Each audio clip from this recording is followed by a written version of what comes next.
Hello Year 9, welcome to another video about the second project, which is the footstool.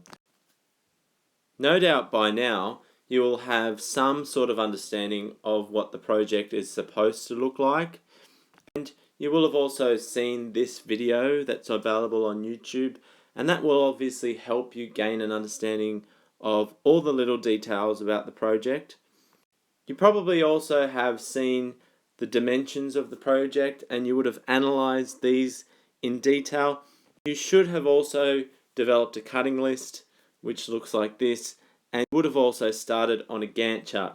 Now, just another reminder that these two items are essential for your folio. One of the intentions of this lesson, and indeed this video, is understanding how to make the leg piece.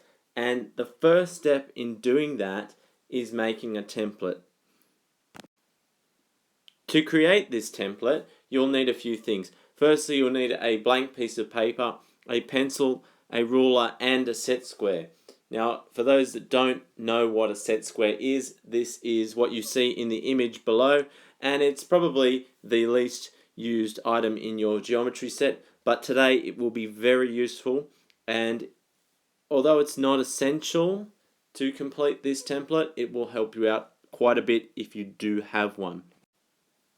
The first step in making this template is to fold your A4 piece of paper in half. While you are doing this, I just want to draw your attention to the red box that you see at the top right corner of the screen. This will give you all of the information you need, and this will, in some ways, be the only part of the screen that changes, while the left-hand side, which is the drawing, will not change. Once you have folded your piece of paper in half and you have a crease going right down the middle of the page, you need to mark out the height of your leg. Using the dimensions that are provided to you on the side, you can work out that the height of your leg is 165 millimeters plus 45 millimeters, which is obviously equal to 210 millimeters. Therefore, you need to mark out a height of 210 millimeters, or in other words, 21 centimeters. You may leave some room at the top and the bottom, but this is not essential. The next step in this process is to mark out the bottom of your template. And as you can see from the dimensions, this needs to be 50 millimeters plus 50 millimeters plus 40 millimeters, which is 140. This means that you need to have 70 millimeters on either side. Otherwise, the bottom will not be even on your page. Marking out the top of the leg is slightly more complicated, but if we take the number 125 as the starting point and we minus the size of each housing joint that we see here, we can work out that if 125 minus, let's just say 10 mil minus another 10 mil gives us a total of 105 millimeters, then we need to mark 105 millimeters at the top. If we divide 105 by 2, we get a number of 52.5, which we can round up to 53 if it makes it easier.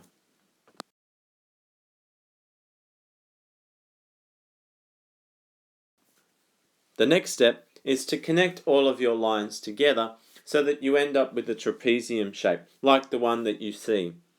But one of the hardest parts of this project is measuring out the keyhole shape correctly.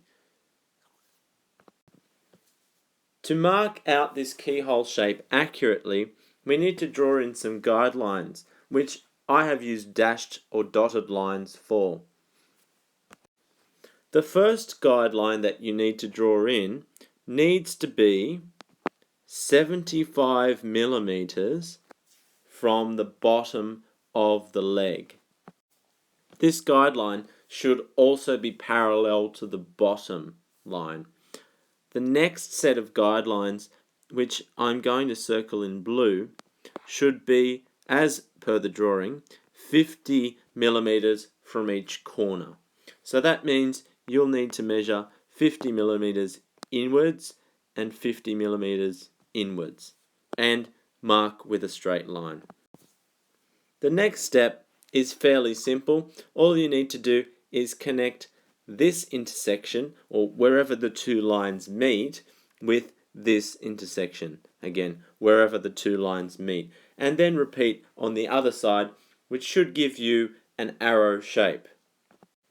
At this point, you're nearly done, but there is still one more piece of vital information that we need. You need to mark out the height of the housing joint. And if we have a look at our drawing, this is 45 millimeters. So that means from the very corner up here, you need to drop a line down that is 45 millimeters.